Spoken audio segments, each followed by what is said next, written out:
So my story of gang stalking is a little bit different than other people's. What happened to me is in 1995, I was selling newspaper subscriptions door to door, and I met this beautiful Italian woman.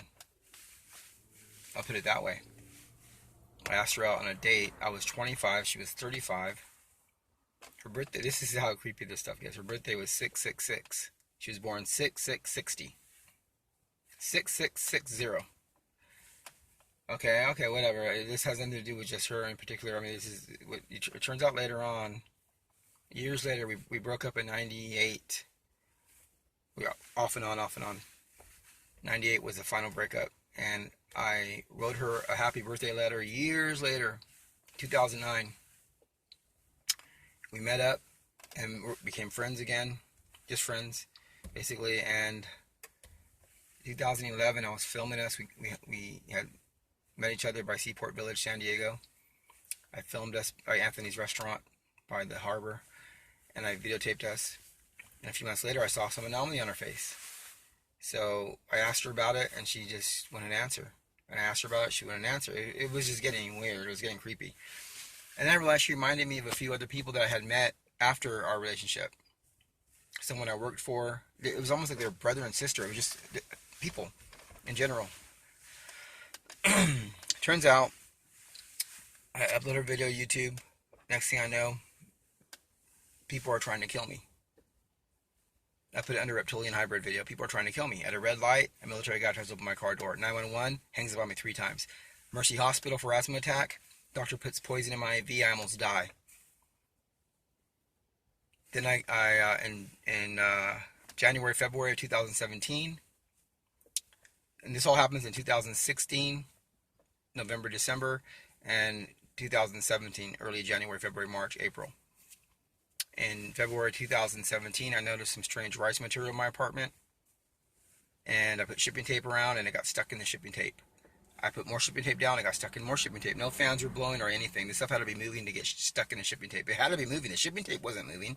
It was taped to the ground. Then I make a video with my camcorder. I said, I think it's coming from these condos right over here. At that moment, 6 huge guys in suits come running out to the platform, and they're sweating bricks. It's a cold winter day, and they're sweating bricks. They're panicking, and they're in a circle talking, and they're pointing over my window. And I think they were coming to get me because I noticed the white stuff was moving, and I was videotaping it, but I had my camcorder on them, so they froze. That's what I'm guessing, because that's how everything's happening all at one time really quick. I upload the video to YouTube. I'm freaked out. The video freezes. Now you know I'm really freaking out. Video freezes. That's confirming all this is happening right now. It's happening at the moment, and they're right there. And I'm alone, and they're right there. I'm all alone in the world trying to fight this, and they're right there. And they got everything. They have all the money, all the taxpayers' money. These are feds. You can tell they're feds. They're huge guys in suits. They decided to use dark material on me in my apartment, and then I'm videotaping it, upload it to YouTube, and they decide to go into my channel and freeze my channel. Like it's their property. And then they freeze my entire channel for 12 hours. So then I go to a friend's house for 2 nights. I come back. There's 12, 13 cop cars across the street. Their friend across the street ends up completely vanished, gone. They're going in and out of his apartment. Something happened over there. Like they found some bodies or something. I don't know. He's just gone. Or is he? Because I saw him 4 months later talking to the neighbor next door. They were always back there in secret in the dark talking. So I knew they were trying to run a psyop that he was gone. He wasn't really gone. Because I saw him back there a few times talking to her. Turns out that the condos, the house across the street, the house next to it, the duplexes in the back, the blue house toward Morley Field Park, and the apartments behind me, I'm surrounded by them. Not only are they watching me and doing experiments on me, but they're reptilian hybrids. They're linked to her, the woman I was dating. She, when I'm dating her, she sicked these people on me, even though I never did anything wrong to her. All I ever did was try to have forever with her. I'm trying to tell you how evil they are. Forget our love story. It's one that it never made sense because she acted so sweet and innocent, but when you really needed her, she was never there. Never there when you really needed her. It was fake, but it came out so authentic, more than other people. Real authentic, like a real good, loving person. And she was like a model. She should have made sense at the time why she would be with someone like me, you know, an okay-looking guy with no money. I wasn't bad looking for 25, but I had no money. She had a lot of money. She had a bunch of cash. I realized the bunch of cash that she had now was taxpayers' money. They took over our government, and they're taking all of our money. You got everyone paying taxes. You're paying taxes to them. They run the hospitals. They run the police station. Oh, let me go on with my story so you understand what I'm saying. Write some material, upload it to YouTube. 2 Marine guys in my backyard a month later trying to sneak in my 2 months later trying to sneak in my back window. The police come out. They confirm they're in on it. They don't want to shine their flashlight back there. They try and blame me for everything. Then they leave, and they leave the perpetrator in the backyard. He ends up running out of the yard at 5 o'clock in the morning, 4:30 in the morning, out to the street. I mean, this stuff got creepier and creepier and creepier. They followed me in cars. They blocked me in traffic. To prove it, a guy didn't make a left turn. Another guy pulls up, walks into traffic, blocks my car from moving, stands in front of my car, inches away, and directs all the traffic to move around the guy that's like 4 cars up ahead of me. The guy that won't make a left turn on the green arrow. The guy motions everyone to go around the guy because they're together. They're in cahoots. Stuff like this went down. People at the condos doing all these skits with a whole bunch of people. Just so much creepy stuff. Attempted murder on me and my brother. They tried to sneak in our back window and kill us. The San Diego Police Department tried to cover it up. I'll just say through the entire event, I realized that my ex-girlfriend was a reptilian hybrid. That they're surrounding my studio apartment. That there's a device that you can see that what they're spraying everybody with, and there's a device that you can see that they're not human. A device you can get at Walmart. All of this came out. All of this came out because they came after me and they didn't stop.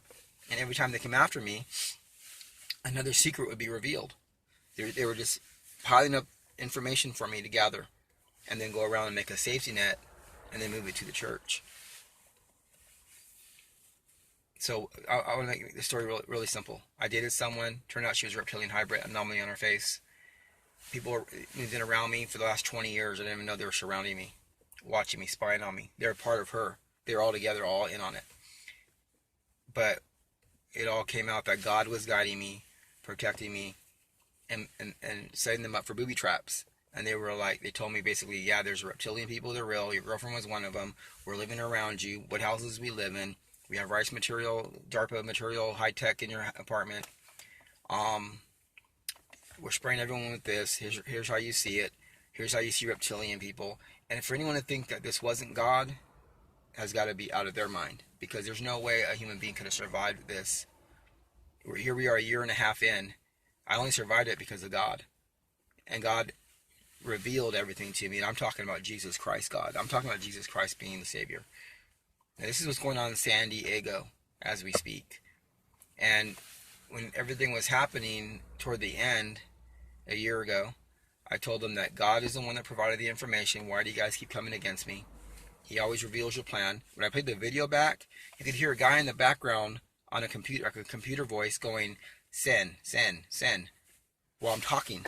I'm like making my statement. Why do you guys come against me? God always reveals your plan. And in the background, you could hear, send. So while I'm telling them that God reveals the plan, they're trying to put a command in my head, and my video camera picks up the frequency, even though it was probably meant to go just into my head. See, I'm trying to tell you what the government's doing. They're putting embedded commands inside of people. I have evidence. I can prove everything I'm saying. I can prove everything I'm saying. How to see them, what they're spraying everyone with. These are aliens among the people. They're humanoid aliens that are among the government, among we the people, and they're involved in murder, satanic sacrifice, wars, everything you could think of that's malice. And to prove that they're not really aliens, but they come from the alien race, but to prove they're not really aliens from a different planet, aliens from a different planet wouldn't be doing satanic sacrifices unless they're demonic in nature. So here's where we're at now, and I told them a year ago that God wanted them to move away and to cross us off their list completely, and everything would be quiet. But if they decide to win the battle, they're going to lose.